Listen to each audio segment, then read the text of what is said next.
Okay, I'm out and about as usual. I hadn't stopped my flow. I'm still flowing, but it's like a ghost town. There's very few people walking around. There's very few people that's driving. People are in their homes. But one question that came to mind that I had asked on Facebook, I wonder how many families are now going to start fighting now that everybody is cooped up in the house. People now, this is like forcing families to be together.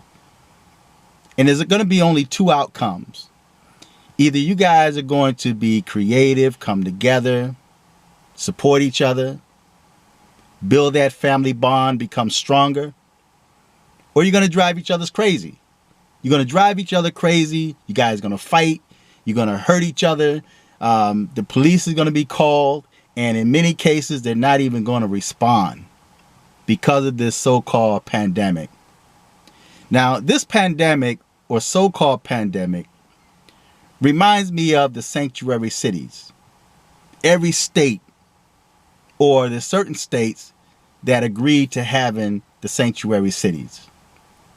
So now we see this so-called coronavirus being distributed 1 and 2 per state.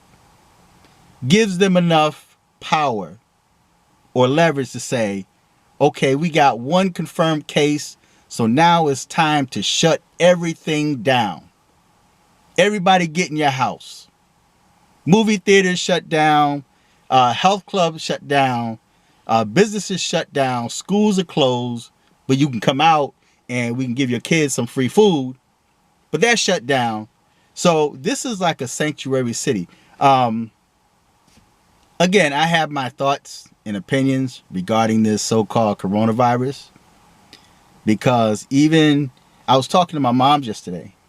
And she was talking about the diseases that she lived through, the pandemic. And she was saying, I've never seen anything like this. And I said, you know what? And no, she said, and actually more people died. You heard of more people dying and they never shut down the country like this. And here it is. We may have one confirmed in this county or one confirmed in this county. And then like the brother that was in Rochester, he died, but did the coronavirus kill him? Or did that underlying problem that he had kill him? It's like the seniors. And I've said this in the past where they want to get rid of the seniors, man, because the baby boomers are living long. They didn't expect baby boomers to live this long. We're living long. You know, we're long-lasting people. And see, they keep moving the goalpost for retirement. So this is their way of population reduction. They're trying to get rid of the old people. Because old people are expensive, especially if they're sick. Especially if they have pre-existing conditions. That's expensive. So that's just my conspiracy theory. That's what I'm saying. But they're targeting older people. And the young people, they said, could have it with no symptoms. Now, that right there in itself is enough to cause panic because no one knows who get, and then it forces people to voluntarily get tested. And then that's their way of giving them a false positive. You know, so I think there's a lot of false positives, false negatives in that test. It's not really reliable in my opinion. And that's just my opinion. I just don't think that test is reliable. I think Trump or have a feeling that it's a scam, but he's got to play the role because if he don't play the role, they're going to make him out to be the villain.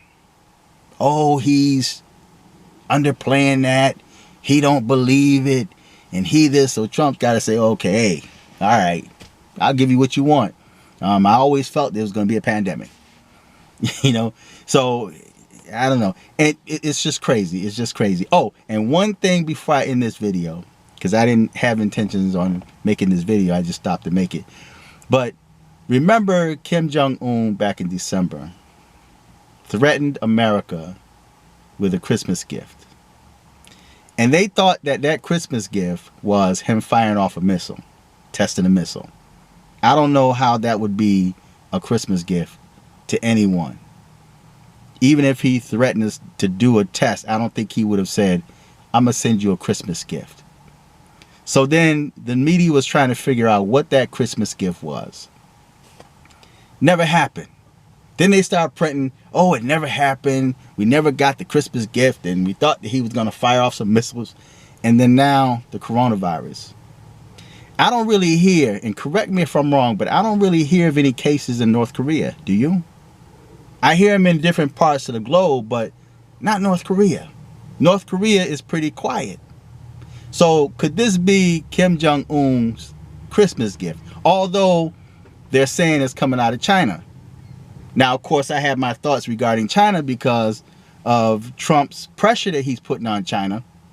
And now all of a sudden, the world is hit with coronavirus that causes America to shut down completely. That causes the stock market to plummet like it did.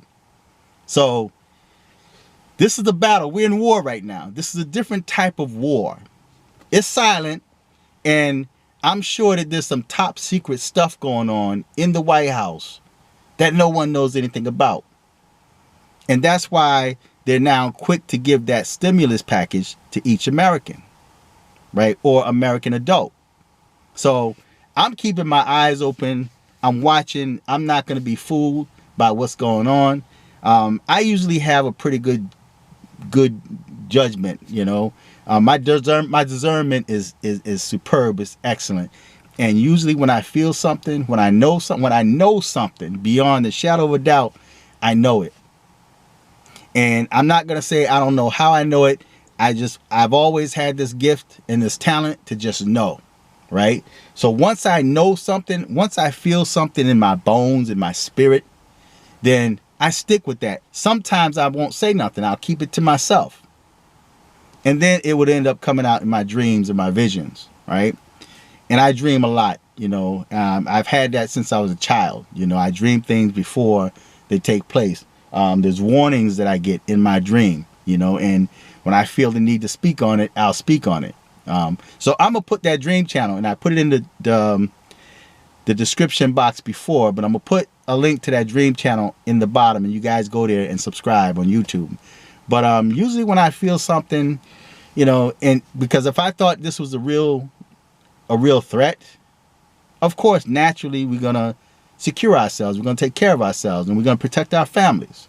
You know, I mean, I call my moms. I call around to see if my family needs anything, and everybody's pretty cool. You know, everybody's pretty cool. You know, maybe somebody was lacking toilet paper, you know, because they couldn't find it in the stores because you have people that's just scuffing it all up. But I took some out of my stockpile, you know, and took it over there, you know. Family's supposed to help family. So this is a time where families are either going to come closer together or it's going to push families farther apart because they just can't live with each other. So feedback, tell me what you think, subscribe. Until next time. It's tight, but it's right.